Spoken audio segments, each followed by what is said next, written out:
Tafsir Al-Azhar, Quran Surat An-Nisa ayat 31 bagian ketiga.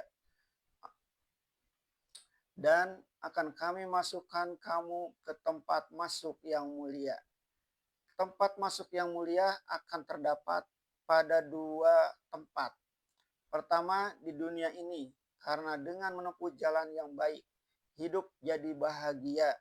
Di akhirat kelak masuk pula ke tempat yang mulia, yaitu surga yang dijanjikan.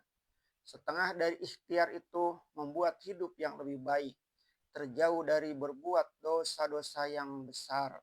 Ialah memilih teman bergaul yang disebut lingkungan atau bi'ah, atau milih bergaul dengan orang jahat, kejahatannya akan memindah. Bergaul dengan orang baik-baik akan membawa diri sendiri kepada perbuatan yang baik.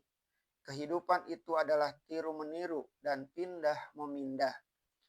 Anil mar'i latas al sa'al wasal an qoribihi. Fakullu qorinin bil muqaroni yaqtadi. Dari hal seseorang tak usah kau tanya, tetapi tanyailah siapa temannya. Sebab tiap-tiap teman adalah meniru temannya. Dapatlah kita persambungkan maksud ayat ini dengan kemajuan penyelidikan ahli-ahli tentang jiwa manusia dan pengaruh yang menentukan sikap jiwa itu, baik dari ayat yang sedang kita tafsirkan ini atau dari apa yang dikatakan oleh Ibnu Abbas tadi, bahwasanya dosa besar bisa hilang dan bisa tak ada lagi. Artinya tidak lagi menekan jiwa kita asal kita segera tobat. Tobat ialah satu usaha yang berat sekali di dalam membanting setir kehidupan. Misalnya kita terjerumus ke dalam satu dosa besar, entah berzina atau memakan harta benda anak yatim. Kita telah berbuat atau kita telah terlibat ke dalam belenggunya dan sudah payah mencabut diri dalamnya. Segala dosa yang lain, dosa-dosa kecil menjadi tumbuh di sekeliling dosa besar itu. Kita bangkitkan diri menyesali masa lampau, serta mencabut serta menghentikan sama sekali yang sedang berlaku sekarang. Dan berjanji dengan diri sendiri tidak akan berbuat dosa itu lagi buat seterusnya. Kita hendak tobat, dan tobat artinya ialah kembali, yaitu kembali ke jalan yang telah ditentukan Allah. Kalau kita menang mengatasi soal itu, akan terjadi sendiri kepulihan dalam jiwa kita. Dan dosa-dosa kecil yang lain yang disebut syai'at tadi dengan sendirinya telah ikut hilang. Kita dapat menyaksikan sendiri orang yang telah terbenam ke dalam satu dosa besar. Sikap dan cara hidupnya dengan sendirinya berubah.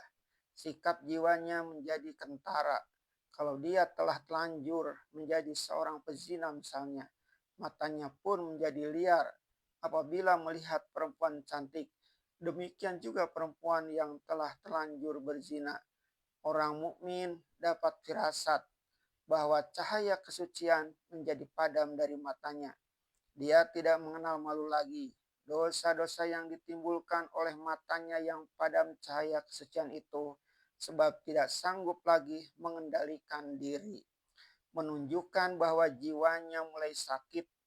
Padahal kalau hanya melihat saja, barulah satu dosa kecil. Tetapi melihat dan melihat lagi sehingga dia tidak dapat lagi mengendalikan diri, menjadi tanda bahwa syai'at melihat itu adalah tumbuh dari dosa besar yang telah dibiasakannya.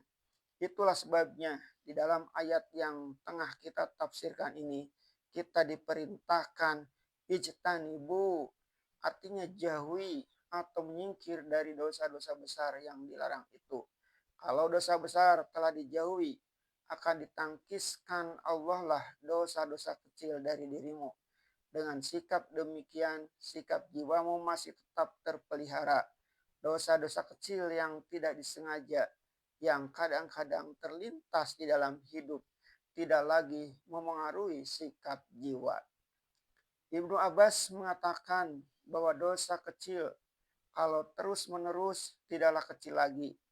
Misalkan saja orang yang terbiasa humazatil lumazah, yaitu suka mencela-cela dan menghina orang lain. Kalau hanya sekali-sekali lalu segera dikurangi sampai hilang sama sekali, masihlah terhitung dosa kecil. Tetapi kalau sudah menjadi kebiasaan, menjadilah dia tabiat buruk dan melekat pada diri, susah diubah karena telah jadi kebiasaan, maka menjadi besarlah dia, malahan diancam akan masuk neraka wailun atau hutomah.